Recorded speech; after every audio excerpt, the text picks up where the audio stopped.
চিরচেনা কারণ বাজারের সেই রূপ। এখন ফজরের পরপরই সময়, ভোর 5:30। সকল ব্যবসায়ীরা কারণ বাজার থেকে পাইকারি দরে পণ্য কিনে এখান থেকে বিভিন্ন জায়গায় নিয়ে যায় ঢাকার, এবং তারা সেখানে খুচরা বিক্রি করে। এই যে দেখতে পাচ্ছেন,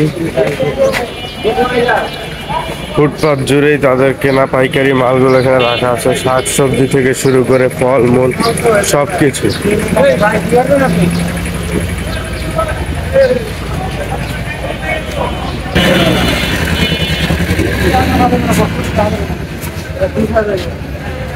রাত থেকে পাইকারি দরে মালামালগুলোকে কিনে এইখানে তারা রাখে, এবং সকাল হইলে, ভোর হইলে আর কি, সর্বত্র জায়গায় তারা নিয়ে যায়।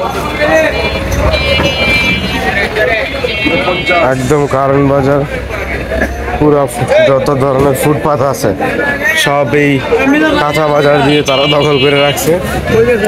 এটা হলো সাময়িক সময়ের জন্য, প্রতিদিনই হয় ভোরবেলাতে। তারপরেই পণ্যগুলো এখান থেকে নিয়ে যাওয়া হবে।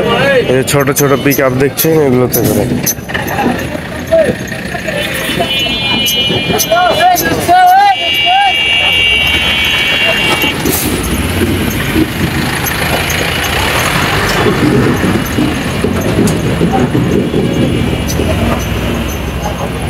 হচ্ছে ভোর 5:30টার চিত্র কারণ বাজারে।